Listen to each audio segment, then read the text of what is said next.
do that there. But why don't we just go ahead and get started? We have Andy Shallal now joining us. You can see we have all of our funny ways in which to communicate, but this is a great opportunity to really talk about the state of the people, not just the state of the district address as it relates to the mayor's take on it, but really what do the people think? And I think, Andy, it would be great to really hear your thoughts after the mayor has laid out what he thinks is happening here in the city. What's your reaction to what he has put forth this evening? Well, good evening, everyone, first of all, and hello, Ethelbert. Hi, Andy. I wanted to make some observations. I think you started out about what's the elephant in the room that everybody was thinking about, which is certainly the plea bargain and the possible indictment that's hovering over the district. So, nobody wants to say the emperor has no clothes. So everyone is applauding. Everyone is being very congenial. Everyone's being proper. He started speaking about himself. Basically, it was the state of Mayor Gray. That's what it started out. The state of Mayor Gray talked about his past, and that's usually his default when he has a problem. Oftentimes, he kind of reverts to his humble beginnings and talks about him living in a one-bedroom, house with his brother, et cetera, et cetera. So he talks about those types of things a lot. So anyway, I think it was a mixed. The crowd obviously was very friendly to him, but still, even many of them, when people stood up to ovate, to be able to applaud him, a lot of people stayed seated. So it was kind of interesting to watch the crowd and their reactions to what was going on. Yeah. No, I think it's interesting. I heard that it was a bit of a love fest, a lot more hugging and kissing than usual. It might be people's just reaction to what's happening here.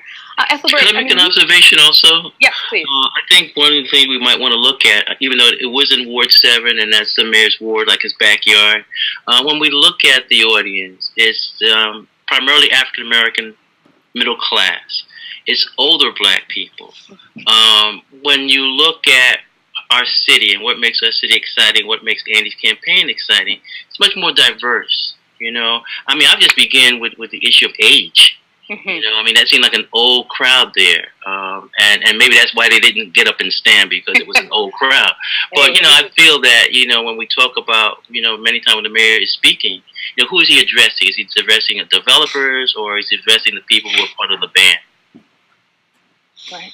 Yeah, I think the one part that was sorely left out is obviously speaking about the real issues, which is that culture of corruption that's been pervasive in the district. Whether or not you want to say that he is guilty, which I think many people probably think that he is at this point because of the tawdry details of the allegations. But whether or not you even believe that, the idea that there is a lot of corruption that's going on, we are in this pay-to-play culture. And that was never addressed or isn't going to be addressed and talked about, obviously. Well, I think he did address it. I think he took this case and showed that it was part of a wider case of what was going on. So, for example, if you accuse him, you've got to look at it in terms of all these other things going on. And that's what I think is a concern of mine, that all of a sudden now we seem like we're Detroit or New Orleans, in terms of the corruption. Well, he was talking about the corrupt politician on the other side of town, kind of alluding to, the east side of the Anacostia River, and trying to kind of conjure that idea that oftentimes those politicians are targeted. I think that was it, and it was interesting because he, Uncle Earl suddenly became not so much his friend, and he, everybody throwing everybody under the bus. The buses are going in every which direction and hitting everybody in sight. So there's a lot of, back and forth. Remind me of the baseball player Roger Clemens saying he blamed the stories on his wife. Yeah, we saw that in Virginia. The governor blamed his wife. Right. So we have a question that's come in over the line, and the question is, how are these week's events going to be affected? How is it going to affect your move forward within the campaign, Andy? Well, I think the overarching issue here is obviously this culture of corruption that really needs to stop, because it makes it really hard for any politician to be able to be effective when the people around you don't trust you. So I think trust is really significant, important in government. If you don't trust your leaders, you are not going to follow them. It's that simple. And people know when they trust someone. They know when someone feels right or someone is telling a lie. And I think it's very clear that with Gray and all the allegations and the years of allegations and the specificity of the allegation, all that, I think whether he's guilty or not, I think it's time for him to, call it for what it is and say, you know what, for the sake of the health of the city and to make sure that the city will continue to not focus on these issues, I may want to move out of the way. Now, I can't tell him what to do. Clearly, the citizens are going to be the ones that have to do that, but I think it creates a really difficult starting point for a conversation on any of the issues that he brought up. Could I make a comment? And when I look at Andy's campaign and I go back and look at Obama's campaign and why this is important in terms of not having corruption, pollute things, is the fact that many times you have these elections that bring young people into the political process. People get excited about voting. People get excited about a campaign. To have that excitement now, affected by corrupt charges, it sort of turns another generation off to politics. It's like saying, okay, this is business as usual, okay, or somebody's trying to buy my vote. And that's, I think, when I look around this city, I see so many young people who go to buzzwords and boards, You don't want that sort of atmosphere or climate to keep people away from the political process. Yeah, I mean, that's an interesting question. How do you change a culture of corruption? And one of the questions that's coming in is, why should we trust you, Andy? What makes you different than what's happened in the past? I think being an outsider, someone who is not part of this culture, I think a lot of politicians probably enter politics with good intentions. They enter politics, trying to do the right thing, trying to help people. I think even Gray has a record of being there. To help people, and that was his intention, I think, of coming into politics. But I think what happens once you're in there, there's this world that opens up for you, and oftentimes it's a very tempting world to people that would succumb to that type of thing. So you've seen way too many politicians that have fallen prey to this world of money and things that are material, that makes them really not very effective and makes them lose their focus of why they got there in the first place. Mm-hmm. I want to ask another question that both of you alluded to quite a bit already. It's basically the racialized way in which a lot of the comments and even the entire sort of mayoral race is playing itself out. Ethelbert, I know you've been you've studied DC political history for a very long time. Can you talk a little bit about what's happening in particular in this race? Well, race is very important when you look at urban politics, I mean, if I look at just the important mayors that emerged from urban areas, especially after the riots, you're looking at here locally at Walter Washington, you're looking at the Marion Barry, you're looking at the Hatcher in Gary, Indiana, or the Stokes in Cleveland. All those individuals, arose with a certain degree of hope, expectation. Also, it was equated with black power, that black people were beginning to control things, trying to control the political apparatus and trying to control the economic policy, bring the revenue back into the city. And I think that when you see this happening, and maybe, I mean, you have roots in Kenya, you begin to see some of the situations that after independence comes this another level, which it seems that people abuse their power. Okay, and the corruption comes in, and all of a sudden the dreams that were there, that came with independence or with a newly elected mayor, it becomes more complicated, and people become disillusioned. We saw this in Newark, with Gibson, And when I look here in Washington D.C., it's sort of sad because we have people who have ties to the civil rights movement. We have people who like even with Gray was saying this evening, their past is really admirable. To say what happened. Okay, and when you are leading these cities and being mayor is a very tough job, you have to make sure that you are accountable, You know, you have to make sure that you have people that's on your team that's accountable. And that's something I think that we fail. You know, I go back to the Marion Barry administration. You know, I felt that the people around Marion Barry failed him. You know, they found some way of getting money and stuff like that, and maybe he got the drugs, but they got the money. You know, and that affected our city. And so when I look at where black mayors have met around this country, and I see where we are right now, and people look at least we're losing the power. I think we have to hold ourselves accountable as African Americans. Why did we mishandle this power? And Andy, I wanted to just turn to you sort of and talk a little bit about race. I mean, you are the only candidate that has infused a racial conversation, which, as you say so eloquently, is the elephant in the room that really needs to be talked about in this city. And by you bringing it up, you have changed the way in which a lot of the dialogue has happened around what needs to happen for the future of Washington, D.C. Can you talk a little bit about how you think the race piece is going to play out in terms of, you know, when people finally go to the polls? Gosh, there's so many elephants in the room. I don't know if we can even have a conversation anymore with these elephants walking around. Crowded in here. But yeah, it's getting crowded with these elephants. But I think it's really important to understand that in this conversation, when any politician speaks or anyone speaks, and Gray's talking about changing the education system, he's talking about a lot of money, infusing a lot of money, closing the achievement gaps, doing all of those things. Housing, he talked about housing a lot. He talked about improving the affordable housing in the city, et cetera, et cetera. I don't think many people that have been feeling anxious and have gotten displaced or are about to be displaced are feeling like he's speaking to them.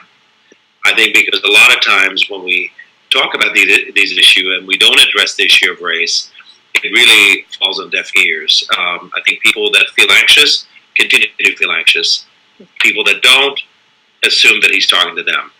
And unfortunately, we talk past each other in these conversations. So when he's talking about affordable housing, people know what that means. We've had affordable housing for many, many years throughout the city, and yet people continue to be displaced. So how do you define affordable housing? He never talked about defining it. He never talked about what does affordable housing mean. And I think that's a key element, because affordable to one person could be out of reach to another. And it's been out of reach to too many people that have been in this city for a long time, that have lived here during the hard times, that now find themselves being pushed out when things are getting better. So when people are talking about this Conland project, they're going to put the shovel in the ground tomorrow and try to get that project going. I don't think many people that live around there feel that that's for them. I think they feel that they are actually, that's a scary thing. Oftentimes I liken it to that tsunami that was coming in Southeast Asia, where right before it hit, people felt this rumble in the ground. And there's not a high enough ground for them to run on and run away from it. And it's going to engulf them, and they're going to feel like they're going to be washed out and make room for people that are coming into the city. So I think there's a real fear there that doesn't get addressed, that needs to be addressed, and most politicians don't want to go there. Yeah. You know, we don't hear the numbers of how many people have been forced out of the city, especially in terms of African Americans and also Latinos. You know, in terms of 40,000 actually. Right, and those numbers are not mentioned. Okay. Yeah. The other thing about race in this city is that sometimes, you know, we hide behind geography. We hide behind the park. We hide behind the river. And so when you mention certain parts of the city, you don't have to say race, because that geographical, separation is there. So the next question that comes in, I mean, just going along these same lines, you know, a lot of new young folks are moving to the city and aren't yet aware of the racial tensions that might already exist here. How do you get those individuals engaged in politics? Well, you know, I would say this, you know, I think because this is Washington, D.C., I think when you look at the young people who come here, I mean, this isn't like Akron, Ohio, or Chattanooga or someplace like that. I think many of the young people who come here to Washington, D.C., are attracted because it is the nation's capital. Some of them are attracted to political organizations, think tanks, the Hill. I think it's a different type of young people that come here. Plus, we also have some of the fine universities in the area, American University and Howard and GW, George Mason. I mean, these universities bring a certain very educated young person into this city. Andy, I wanted to get into. Greg spent a lot of time on education in his address, and to me, a lot of the statistics that he gave did not ring true. I was wondering if you could talk a little bit about your feelings on what he said about education. Yeah, I don't think he's read a lot of the reports that are out. I think he's given these talking points. Honestly, no, I don't mean that to be demeaning or denigrating to him. I just think that oftentimes politicians are given talking points and they go out and they repeat them over and over again, and they fulfill the interest of a certain group of people or a certain interest there. And after a while, they start believing those numbers. I think that's what happens. But I think at a deeper reading, and he understands, talking about NAEP, the NAEP results, the National Assessment for Educational Progress, which is kind of the nation's report card. He understands the nation's report card has shown an increase in the test scores, and that gets repeated, and that's true. But what he doesn't really understand or doesn't want to address is the issue of the achievement gap. And although he touched on it today, he did not really give it the gravity and the importance it needs to have. The achievement was so stark. This whole idea of our this education, the so-called education progress that we had, that it's disturbing. Is that the reason we've been is almost exclusively due to the fact that we've had a change in demographics, which means that we've had a lot more white people moving into the city, and are fairly well-to-do with families that have a lot of resources. Unfortunately, the gap, the achievement gap between black kids and white kids has only widened. In fact, it has doubled in the last 6 years. And if you look at it more specifically, the reading level for proficiency for white kids is at 78% today. For black kids is at 12%. Mm-hmm. Now, when we started this educational reform, black kids were at 9%. So basically in 6 years, we've increased a half a percentage point every year. The gap between white kids and black kids now is 66 points, which means at a 0.5% a year, it will take 132 years for a black kid today to achieve the same level of proficiency as a white kid today. That is not a good record to constantly talk about how great our educational system is doing. But some people have bought it and sometimes believe it. And I'd like to add too. I mean, when I talk to many of my friends who have young people, I'm finding an increasing number of people are educating their child at home. Mm-hmm. They seem like they gave up on all the type of schools that are out there and say, "Hey, I'm going to do it myself." And I think that makes a statement also. Yeah. A big priority for this administration, and yet it comprises 1/10 of the population. There are 60,000 returning citizens in this city.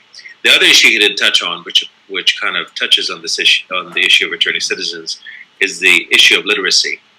Literacy is a major obstacle for many people to be able to get a job. We have more jobs in this city than we have people that can fulfill them, and part of the reason why they're unable to get those jobs because of the lack of skills, the lack of knowledge, lack of even ability to fill out an application. So that's problematic in and of itself. But we have an Office of Returning Citizens Affairs that's woefully underfunded, and yet has to carry the caseload for so many people. There are, like I mentioned, 60,000 of them, and the Office of Returning Citizens Affairs gets about $286,000 from the budget, which is a teeny amount, so just enough for 2 or 3 employees, some office supplies. And that's not enough really to be able to guide people that have been left out and left out of the system for so many years, have served their time, and are back and have to be reintegrated. So some of these people may have been gone for 10 years, 20 years. They may have never seen a computer before when they left. And suddenly they're back into this new world that they have to navigate. And oftentimes their families have been broken up or may have abandoned them. They're unable to go into the public housing homes because there are certain requirements for public housing that they cannot meet. And therefore, they're basically left on the street, oftentimes relegated to a homeless shelter and having to fend for themselves. And I don't know what the numbers are, but return back to prison under conditions.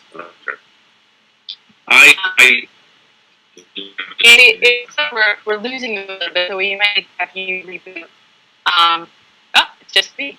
It's interesting. I think that one of the things we're hearing a lot from people who are re-entering is that they're having the same issues a lot of other people are having around finding housing and jobs, having affordable housing and having jobs that can sustain them. The next question. Look, I'd like to go back to it, but let's look at language here. Yes. We're talking about the returning person, okay? Yeah, they're returning from like Young Ohio. They're returning from maybe someplace in North Carolina. The closing of Lorton in Virginia, yes. Okay, took a lot of black people who were incarcerated and spread them across the country, yep. Breaking up families. I remember Carol Finley had a program where she would take the families of people incarcerated, to these facilities. Because one, the working class support, not having the money for transportation, Right. So what happened? A person gets locked up for 8 years, their child doesn't even know that. Right. And what happens is that if you were to put out here that you want to build a prison close to the district, nobody wants it in their backyard. Right. Okay? But we have to say, okay, why are people who get arrested here being housed somewhere like 3 states away? How do you expect to keep a family together with that type of program? So our next question comes from a very disgruntled individual who lives in Jack Evans' ward. The feeling is that Jack seems to care more about business than he does about people. And the question is, how do we get the focus back on the people? Andy? I think that's been one of the issues that I've been really talking about. I don't think one has to take the place of the other. I think we have a city that is really pretty rich in resources, but poor in vision, as I've said before. And I think there is a way you can actually encourage, local entrepreneurs and local businesses to thrive and succeed, because they are the economic engine of a city that is more sustainable. But also, you can help a lot of the folks that need help. This, economic gold rush that is happening here, that is really benefiting the developers in such an enormous way, and yet not trickling down to people that absolutely are in desperate need. So it's nice to see that, we're seeing here this Christmas in March kind of thing that's happening, where we're seeing a lot of new initiatives that the mayor is putting forward. I see that Corey Knight has just joined us. Hey, Corey. Welcome. Hey. How you doing? Hey, how are you? Hey, Corey, what's up? How are you? I'm trying to put my earpiece on. Okay, take your time.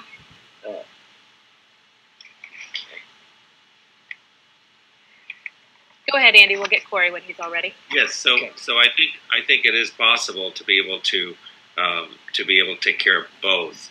And I see that some of the things that the mayor is putting forward today is more of an emphasis on affordable housing, although he still failed to define what that means. Because I think people already see that we have quote unquote affordable housing, but if it's based on a average median income of the region that we're talking about, you'd have to make maybe $80,000 in order to be able to move into an apartment or into to be able to buy a unit, and that's not affordable to most of the people. Certainly to the people that are most vulnerable and the people who feel like they're being pushed out by this economic boom.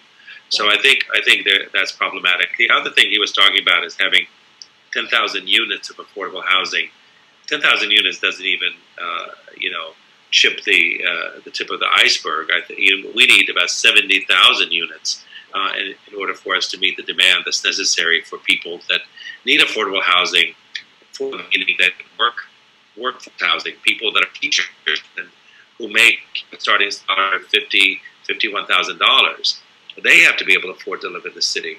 People that are firefighters, people that are policemen, people that do public service here in the city are not able to afford to live in the city, and that's not a good situation to be in. We have to make it more affordable for them too. Great. I'd like to add on with something that Andy didn't say, because the question was dealing with Jack Evans. I think I'm going to give Andy some compassion points. I think the difference between Evans and Andy is that you get a sense of compassion, you get a sense of caring and concern about these things. I'm not going to compare you to the Pope yet, but there does account for that. Yeah. That sometimes people walk around and they look like.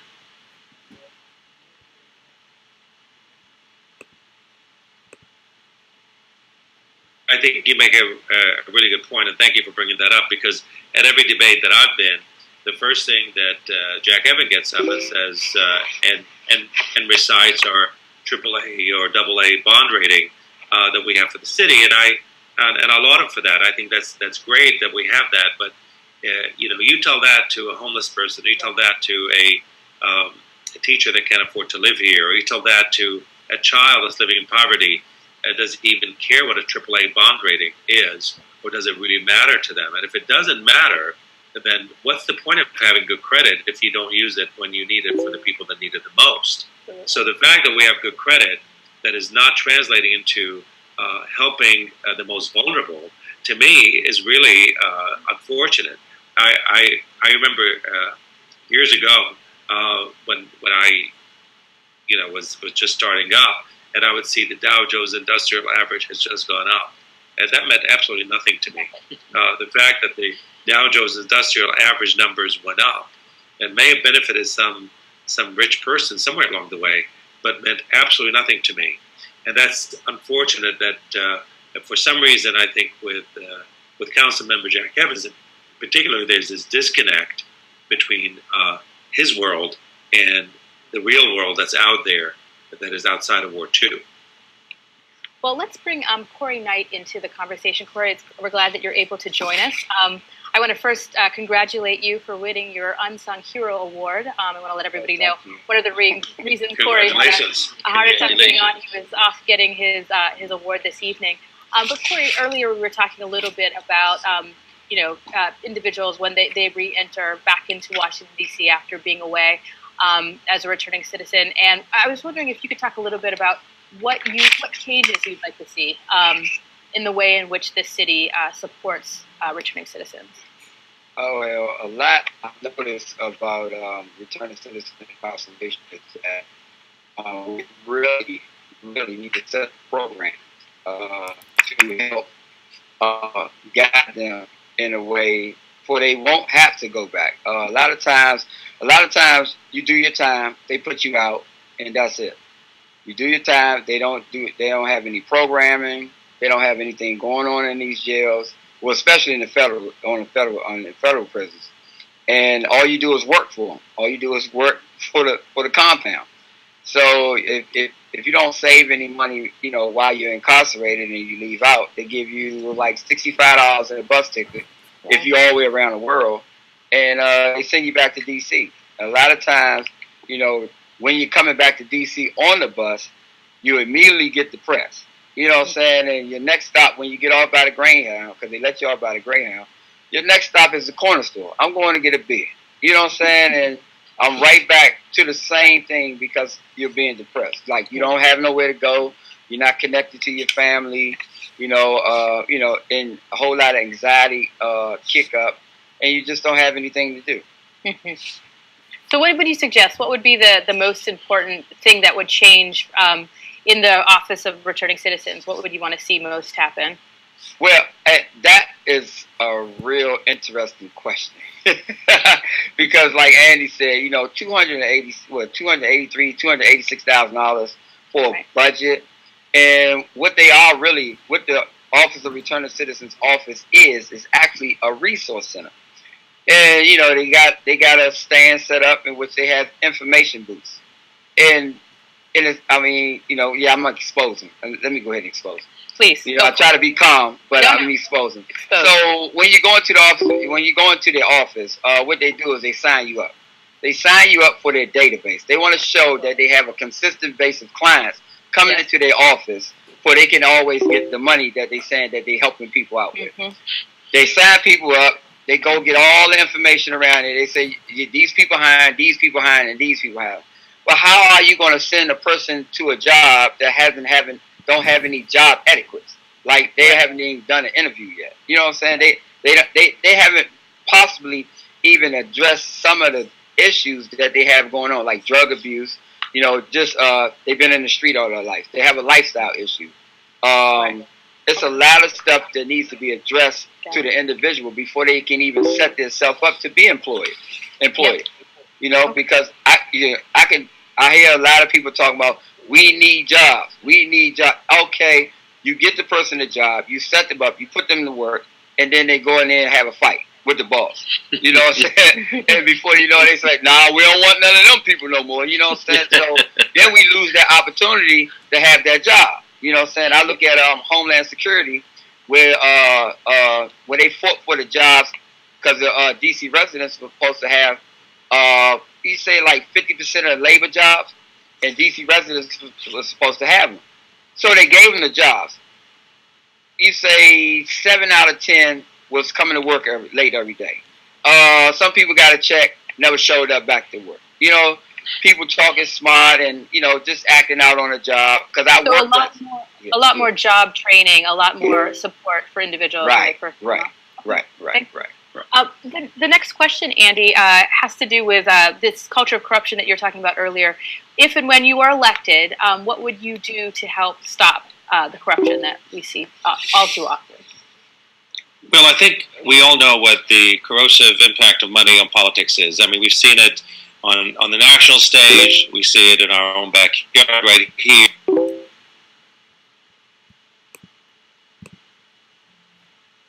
There's a lot of evidence to the fact that money is corrosive and corrupts. So the idea that we assume or we kind of pretend that money doesn't corrupt anything, and it's okay for us to just, as long as we have sunshine laws, that we're able to just go on as business as usual. We've had these sunshine laws. Unfortunately, a lot of people do break them, and oftentimes it's a problem. So I had proposed at one point, I worked on a campaign to limit campaign contributions to $100 for citywide races. And but we need to also have not just limit the amount of campaign contributions, but also have public financing.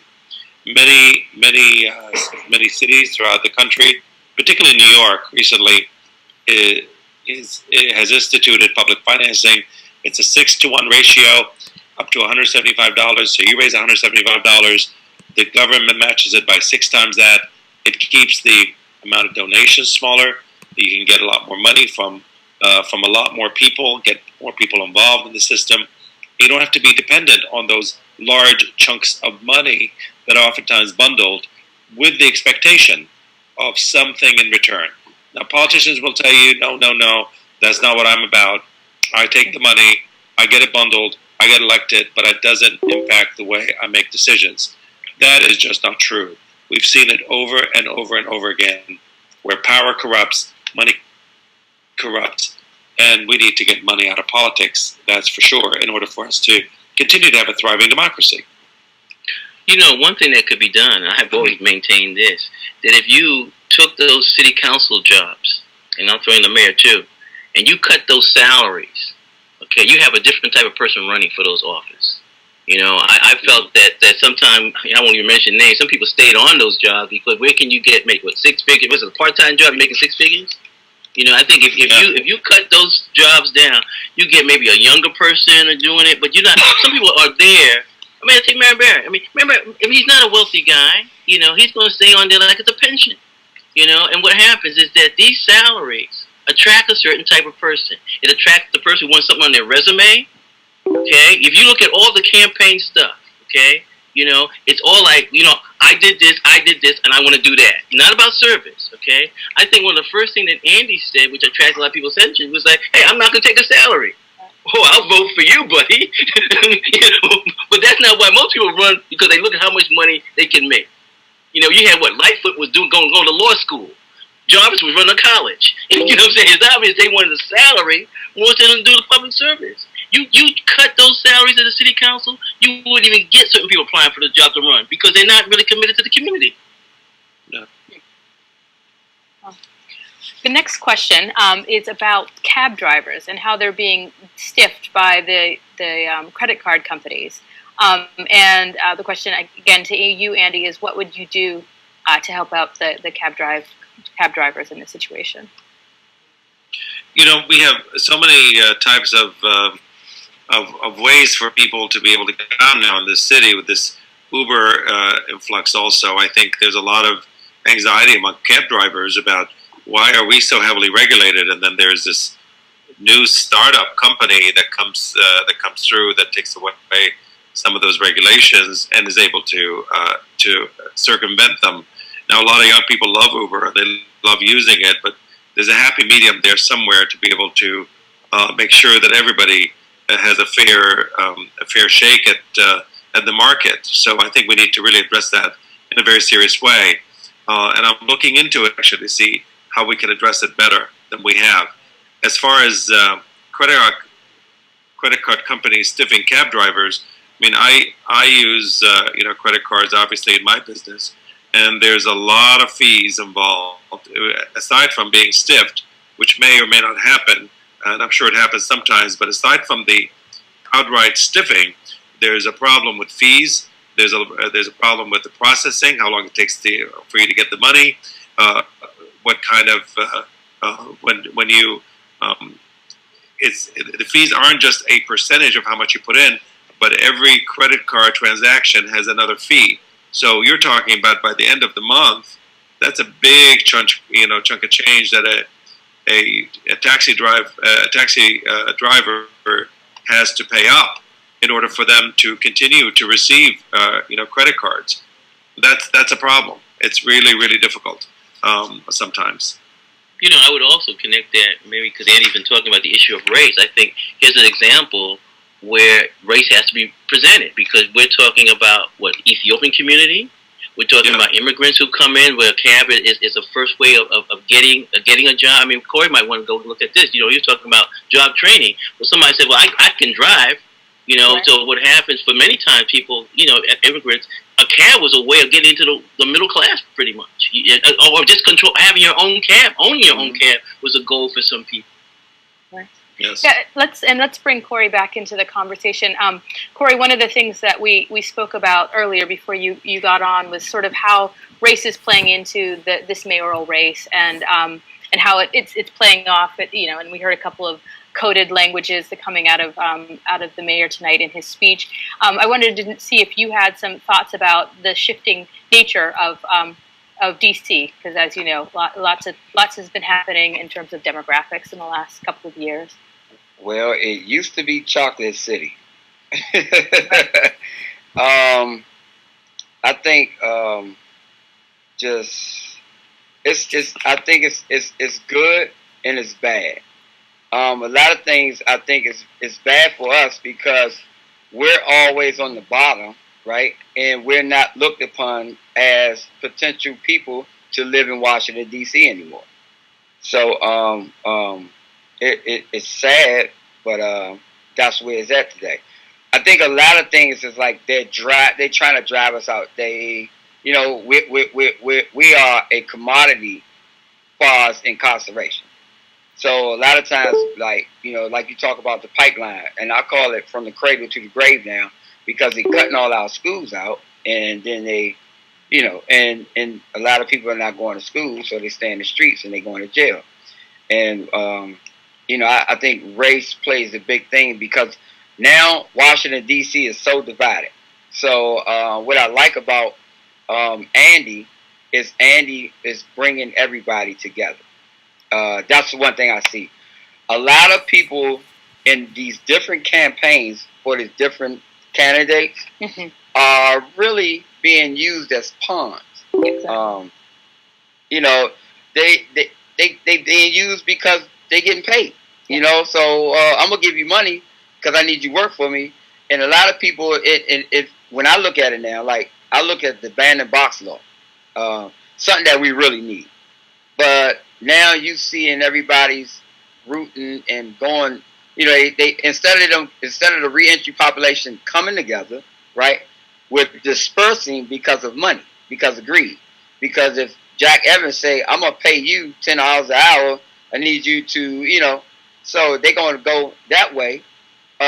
Muriel Bowser, when they're gonna go that way, Jack, you know what I'm saying? So Right. it's like, where do we come together as a reentry community to stand, just to stand on, on our own 2 feet to get things in order? Because I know we can do it if we come together as numbers. But a lot of times, yeah, I'm sorry. No, go ahead. No, I was going to say no. I think it's interesting also that a lot of people are doing identity politics and saying, "Oh, I'm going to vote for that person." Like, because I'm a black woman, I should automatically vote for Muriel Bowser because she's a black woman. When in fact, of course, she's aligned with so many developers who are in essence going to make DC less black. I mean, if you think about it in those terms, it's interesting that there are these identity politics playing out when in fact. For me, Andy is the only person who's thinking about the entire population of DC, thinking about how do we make this place and space as integrative as a Busboys and Poets. Now, I know... Well, I've always believed that you're judged by how you treat the most vulnerable.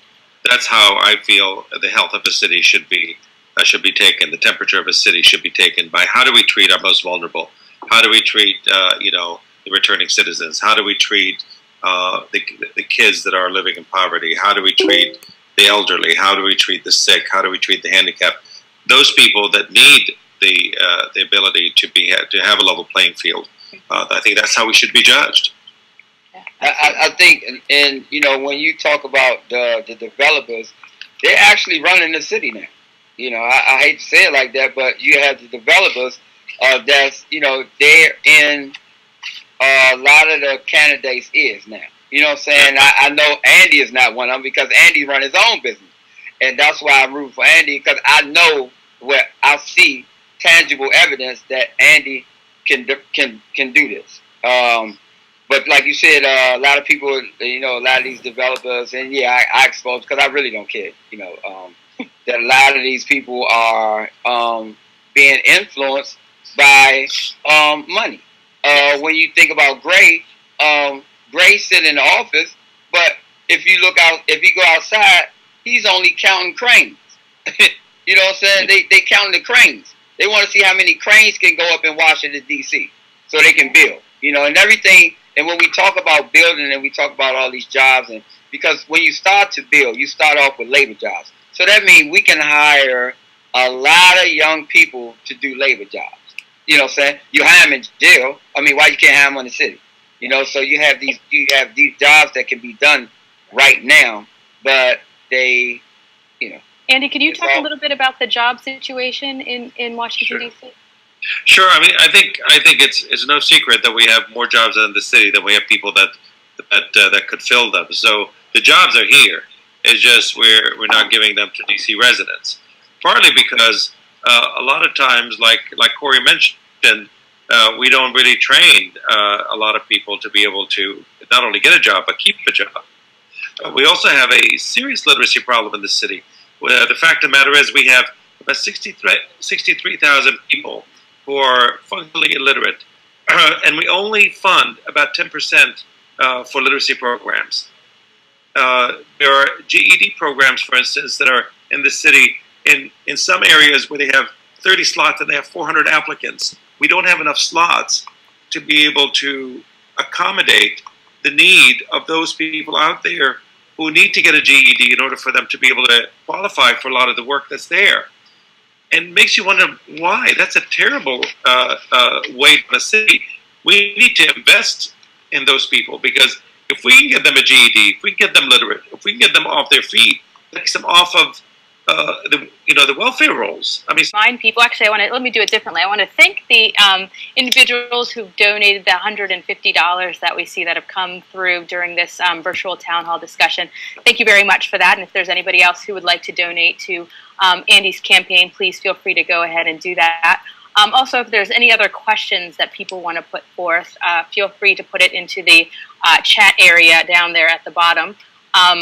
And we can take any more questions that folks have. There's been a lively discussion about cabs happening in the chat room, but I wanted to find out if there are other things that people wanted to ask the questions on. A lot of credit card questions happening, an interesting back and forth.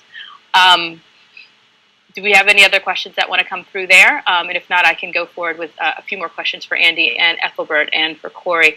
And my next question is actually for Ethelbert. Again, as somebody who's really been thinking about the city in a very poetic way. Can you talk a little bit about why you think it's important for somebody like Andy to be elected? Well, cities don't. I see them as living organisms. They go through stages. They die. They get reborn. And we have to look at that. That's a key thing. This city is changing. When you talk about just the cranes and things like that, so that's moving. The people are moving. And so we have to ask ourselves in terms of, say, issues of race. Where are we moving in terms of that? Okay, I think that when you go back to all the little conspiracy theories about is there going to be a white mayor soon or this or that, I think that when we look at Andy, I think he arrives at a certain historical moment. He arrives in which this city is trying to figure out how it's going to live together. Okay, and this is why when you see something like a Busboys and Poets developing there on 14th Street, coming after the Ethiopian restaurants and the theaters and everything, it represents a historical moment, okay? And what's taking place, I feel, inside, around those tables has begun to spill out into the street. Yeah. And so what we see now is this cultural movement of age and sex and in terms of things. Okay? So who can hold this together? Okay, who can balance it? We can go down the list of candidates. Okay, they can't do it. Okay, when you come to Andy, okay, and maybe this is why he's not coming out of the city council.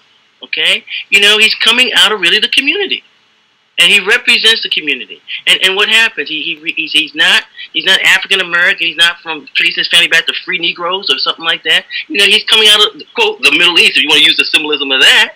The man in the middle, you know what I'm saying? And what happens is that's the balancing act. I think that if Andy becomes mayor, this will be a model for so many other cities around the world. Someplace in the Netherlands. How do you maintain this sort of quilt and rainbow that Jesse Jackson was talking about? Yeah. How do you govern over that if you're not African American? Barack got a hard time,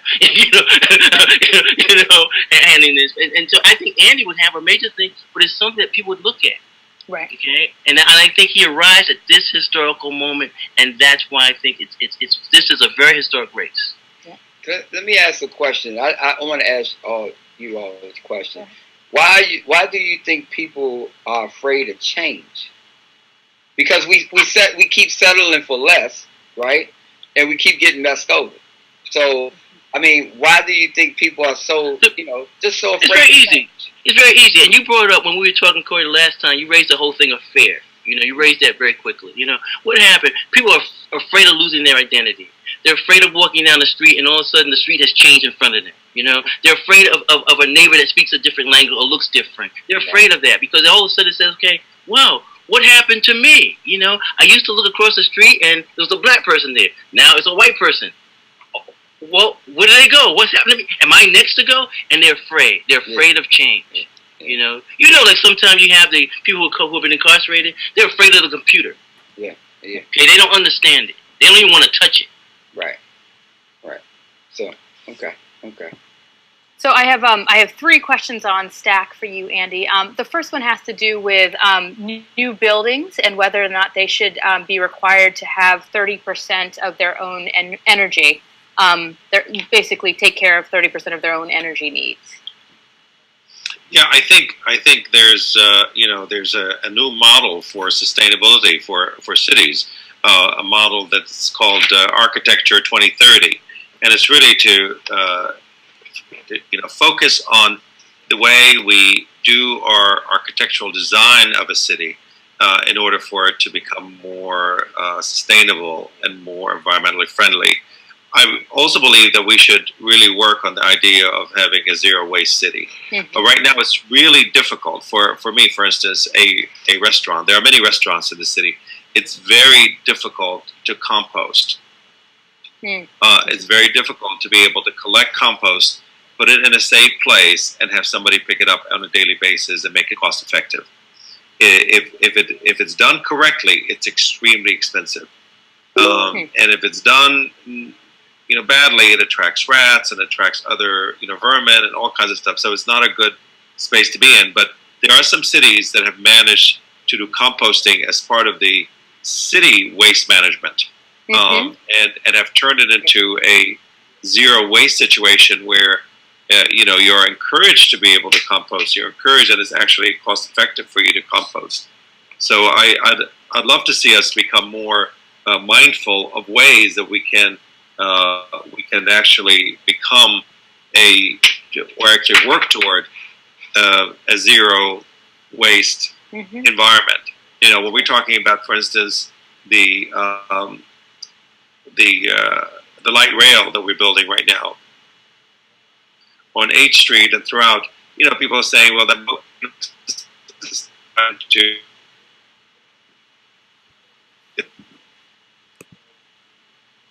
have the smoke, but it's still a dirty grid, and that's a problem. We have to think of of different ways that we can actually transport people that doesn't also a lot of greenhouse gases. But yeah, I mean, I think buildings is where you start. Retrofitting the buildings we already have, and making sure that every building we build is actually built in such a way that makes it architecturally and environmentally sustainable. Great. So the next question comes in about whether DC has been developing relationships with the tech startup scene. Does it have anything that's comparable to New York City? And I guess if we don't, what would that look like? That what? I'm sorry. The tech startup scene. Yeah. How should the city be exchanging with the technology industry? Well, I think we should begin by having broadband for everybody. Be able to be available in public spaces and everywhere. I think a lot of requirements now, or a lot of applications or ways you can get even government services. You have no choice but to go through a computer and be able to fill out applications and things like that. So it's leaving. There's certainly a tech divide there that's happening that we have to make sure that we bridge as well.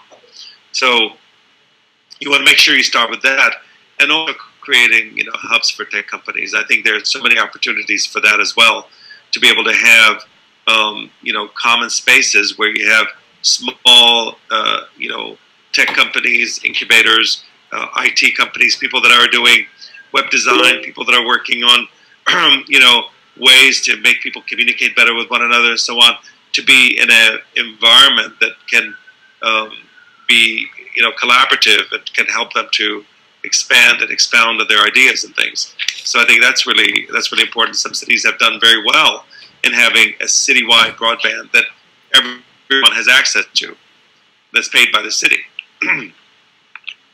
We have about 2 more minutes. Andy, I wanted to throw another question out to you, which is coming in, which I think is a really great one, which says, can you comment on the issue of income inequality and underemployment in relation to the living wage?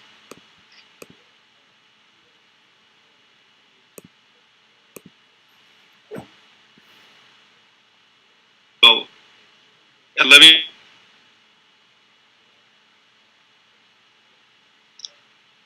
It looks like Andy's cutting out a little bit. City come to terms with. So at some point, somebody said a living wage is $12 an hour. Then somebody says, no, that's ridiculous. You can't live in the city for $12 an hour. You have to make $15. And now there are words out there to make $27 an hour in order for you to really have a living wage in the city. And I understand all those challenges. I think we have to begin somewhere. We have to begin by setting becoming a model for other cities to say that the minimum wage we have now is really not a workable wage. The $8.25 an hour doesn't work.